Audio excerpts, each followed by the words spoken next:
আপনাদের এলাকায় 40 দিনের সন্তানে কথা হয়নি? আরেকটু জোরে বলুন, কথা হয়নি? যদি কথা হয় না, আল্লাহ যদি কথা হওয়াইতে চান, কথা কইতে পারে কি পারে না? এই ক্ষমতাটা একমাত্র কার? আল্লাহ। আল্লাহ জানায় দিলেন যে তুমি কথা কইও না, তোমার সন্তান কথা কইব। তোমার সন্তানের বয়স 40 দিন মতান্তরে 1 সপ্তাহের সন্তান। তুমি টেনশন করিও না, তোমার সমস্ত টেনশন তোমার কলিজার টুকরা সন্তানে সমস্ত টেনশন দূর করে দিবে। জুড়ে আওয়াজ দিয়ে আবার বলুন আল্লাহু আকবার। এরা যখন এত সমালোচনা করছে, হযরতে মরিয়ম আলাইহিস সালাতু ওয়াস সালামকে এলাকার মানুষ এমন কথা বলার পরে হযরতে মরিয়ম আলাইহিস সালাতু ওয়াস সালাম বলেন, فأتت به قومها تحمله قالوا يا مريم لقد جئت شيئا فريا يا أخت هارون ما كان أبوك امرأ سوء وما كانت أمك بغيا فأشارت إليه হযরতে মরিয়ম আলাইহিস সালাতু ওয়াস সালাম ইশারা করলেন কুলের সন্তানের দিকে।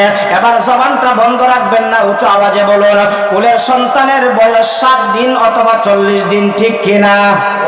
ওই 40 দিনের সন্তানের দিকে ইশারা করলেন। ফাআশারাত ইলাইহি ক্বালু কাইফা নুকাল্লিমু মান কানা ফিল মাহদি সাবিয়্যা।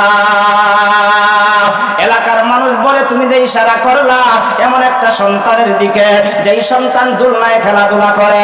আমাদের এলাকার মধ্যে সন্তানকে বাড়িতে আরামে রাখার জন্য জলই রাখে, দুলনা রাখে।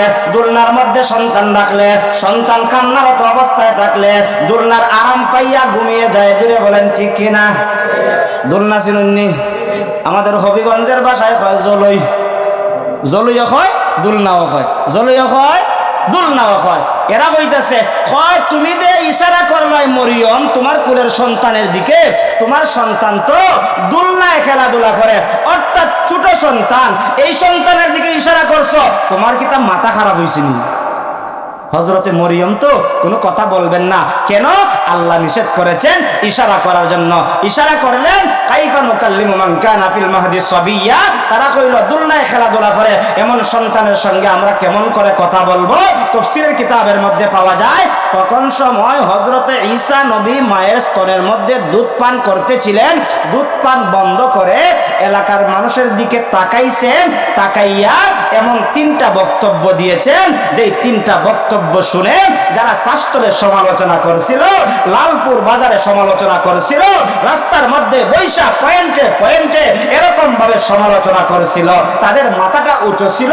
এমন 3টা বক্তব্য শুনে তাদের মাথাটা নিচু হয়ে গেছে। আজও আমাদের সমাজের মধ্যে দেখবেন নির্দোষ মানুষের সমালোচনা করে, একজন আল্লাহর নবীর ওয়ারিসের সমালোচনা করে। যখন জানতে পারে ওই আল্লাহর নবীর ওয়ারিস এই কাজটা করে নাই, এই অন্যায়টা করে নাই, তখন সময় কয়দিন পরে তাকে জিজ্ঞাসা করলে, ও ভাই তুমি যে সমালোচনা করছিল সত্য মিথ্যা বাছাই করছিল কিনা, তখন সময় মুস্কি মুস্কি হাসে আর মাথাটা নিচুকা দেয়। এমন মানুষ আছে না নাই? আরেকটু জোরে বলেন, আছে না নাই?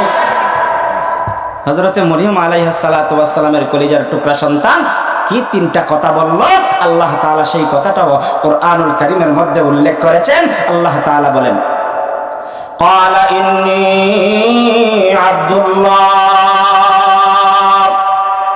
আতানিয়াল কিতাব ওয়া জাআলানি নাবিয়্যা।